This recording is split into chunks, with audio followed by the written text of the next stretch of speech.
économie et finances publiques. Lors d'un important événement consacré à la dette publique et aux finances de l'État, organisé sous le patronage du Premier ministre Ousmane Sonko, les autorités sénégalaises ont présenté leur nouvelle stratégie économique face aux défis budgétaires du pays.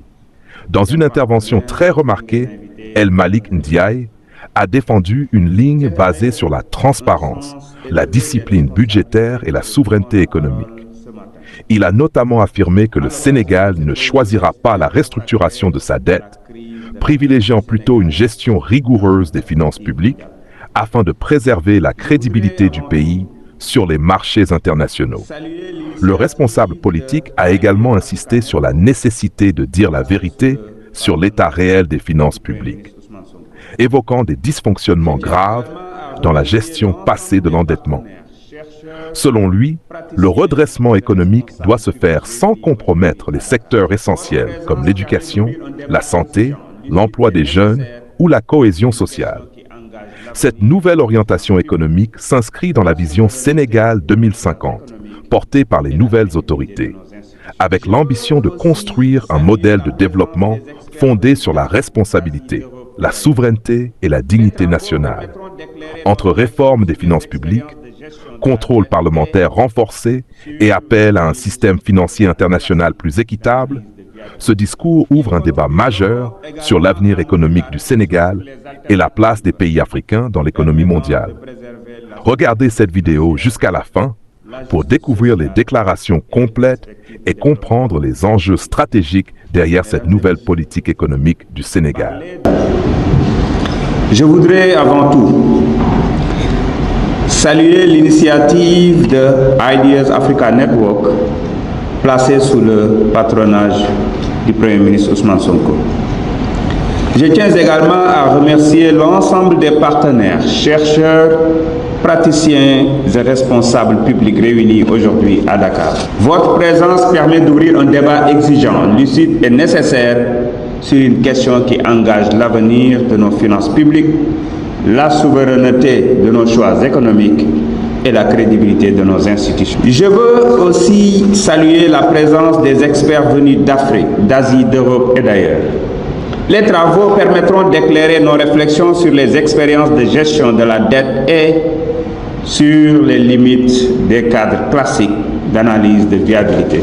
Ils contribueront également à nourrir la réflexion sur les alternatives permettant de préserver la stabilité financière, la justice sociale et les perspectives de développement de nos pays. Mesdames et messieurs, parler de dette publique, ce n'est pas seulement parler de chiffres, de ratios, de marchés financiers ou de programmes économiques. Parler de dette publique, c'est parler de souveraineté, c'est parler de vérité dans la gestion des affaires publiques, c'est parler de responsabilité devant les citoyens, c'est parler enfin de la capacité d'un État à financer l'éducation, la santé, l'emploi, les infrastructures, la sécurité, la transformation productive et l'espoir des générations futures. La dette peut être un instrument utile lorsqu'elle finance le développement, lorsqu'elle est contractée dans la transparence, lorsqu'elle respecte les procédures d'autorisation démocratique, lorsqu'elle s'inscrit dans une stratégie soutenable et lorsqu'elle produit des résultats tangibles pour les populations. Mais la dette devient un problème politique, économique et moral lorsqu'elle échappe au contrôle démocratique, lorsqu'elle pèse sur des générations futures sans contrepartie visible, lorsqu'elle réduit les marges de manœuvre budgétaires et lorsqu'elle fragilise la confiance entre États, les citoyens et les partenaires. C'est précisément cette exigence de vérité, de transparence et de responsabilité qui fonde la démarche engagée par les nouvelles autorités sénégalaises. Mesdames et messieurs, le Sénégal a choisi de regarder la réalité en face. Les révélations relatives à la situation réelle de nos finances publiques ont mis en lumière des dysfonctionnements graves, notamment en matière de déclaration, de suivi et de contrôle de l'endettement public.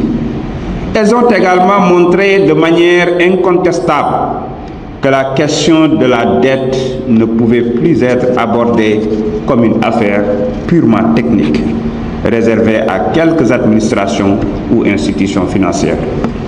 Elle doit redevenir une question démocratique majeure. C'est pourquoi la réponse du Sénégal repose sur un principe clair. La transparence n'est pas une faiblesse. Elle est le point de départ du redressement. Assumer la vérité des comptes publics, ce n'est pas affaiblir l'État. C'est au contraire restaurer sa crédibilité. C'est montrer aux citoyens, aux marchés, aux partenaires et aux générations futures que le Sénégal entend reconstruire sa trajectoire financière sur des bases sincères, solides et responsables. Cette démarche s'inscrit dans une vision plus large, celle du plan de redressement économique et social 2025-2028, de la stratégie nationale de développement 2025-2029 et de l'agenda national de transformation Sénégal Vision 2050. Le cap est connu. Assainir les finances publiques, renforcer la mobilisation des ressources internes, rationaliser les dépenses, améliorer la qualité de l'investissement public, mieux encadrer les risques budgétaires et restaurer progressivement les équilibres macroéconomiques. Mesdames et messieurs, sur la question spécifique de la dette, je voudrais réaffirmer avec clarté la position des autorités sénégalaises. La restructuration de la dette n'est pas l'option retenue par le Sénégal. Cette position ne relève ni du déni, ni de l'improvisation, ni d'un réflexe de fermeture. Elle procède d'un choix souverain, responsable et assumé, celui de préserver la signature du Sénégal, d'honorer nos engagements, de poursuivre le dialogue avec nos partenaires et de mettre en œuvre la stratégie alternative fondée sur la discipline budgétaire, la gestion active de la dette et la mobilisation accrue de nos ressources propres. Le Sénégal entend assumer, corriger, réformer et avancer.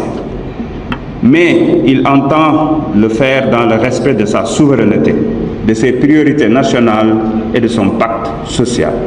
Il faut le dire clairement, la trajectoire de redressement ne saurait être durable si elle sacrifie l'investissement productif, l'éducation, la santé, la cohésion sociale et l'emploi des jeunes.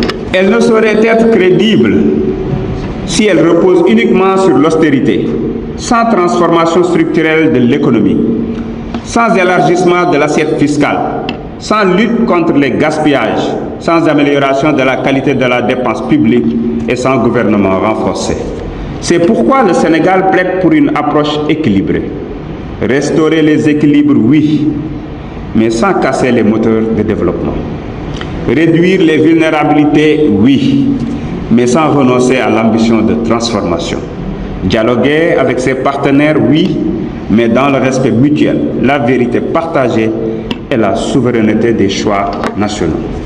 Mesdames et messieurs, les réformes déjà engagées traduisent cette volonté d'assainissement.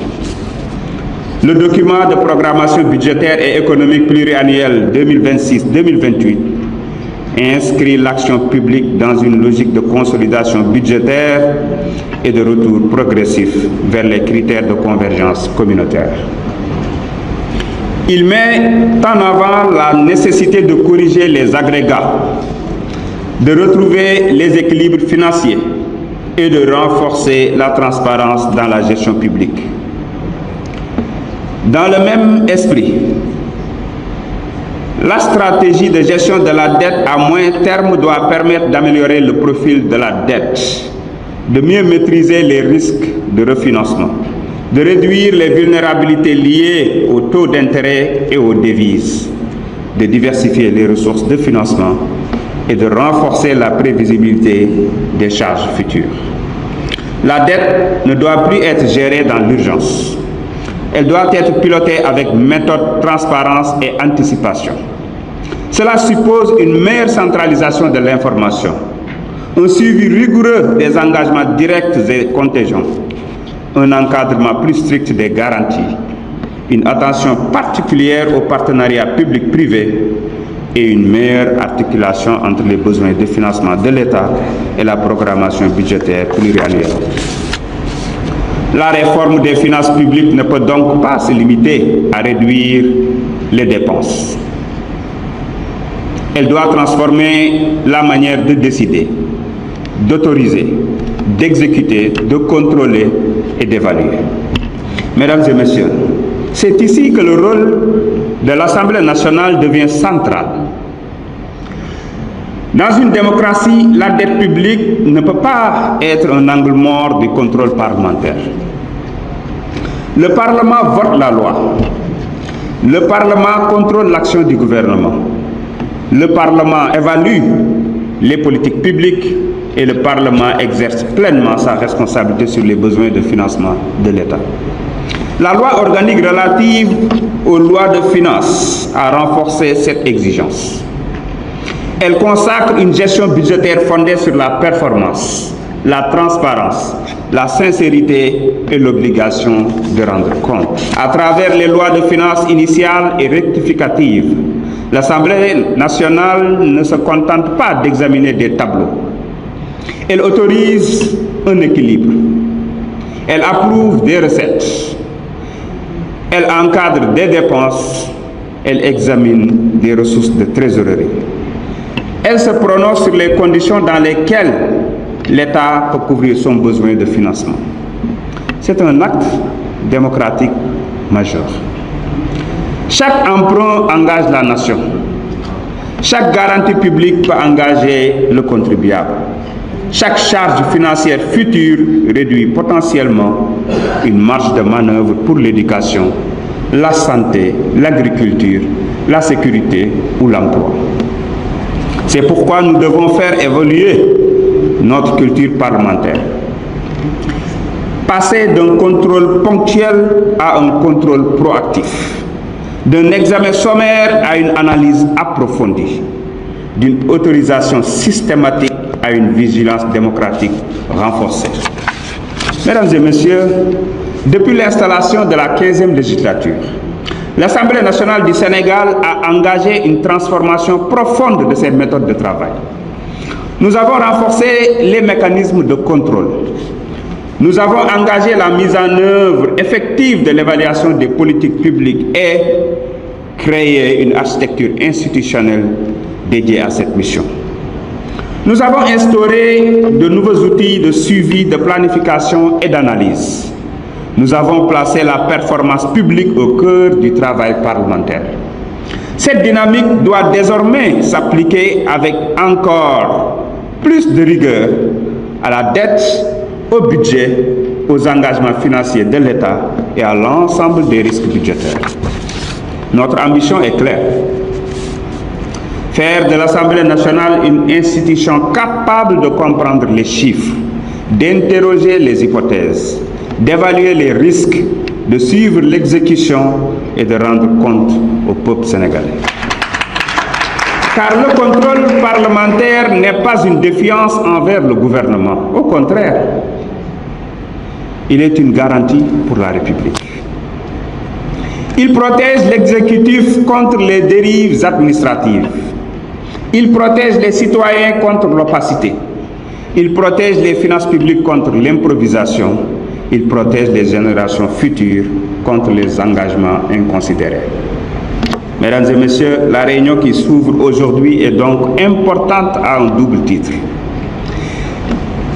Elle est importante pour le Sénégal parce qu'elle nous permet de confronter notre situation à d'autres expériences, de tirer les leçons des crises de dette en Afrique, en Asie et en Amérique latine et d'identifier les conditions d'une sortie durable, soutenable et responsable. Elle est également importante pour le monde parce que la situation du Sénégal pose une question plus large, celle de l'équité, de la cohérence et de la responsabilité dans l'architecture financière internationale.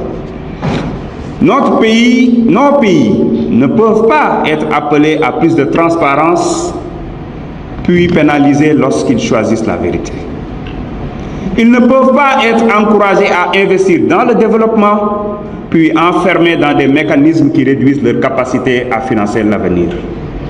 Ils ne peuvent pas être invités à respecter des règles si ces règles ne tiennent pas suffisamment compte des responsabilités partagées, des chocs externes, des asymétries financières et des impératifs de transformation structurelle. Nous avons besoin d'un multilatéralisme financier plus juste. Nous avons besoin d'analyses de viabilité de la dette plus adaptées aux réalités des économies africaines.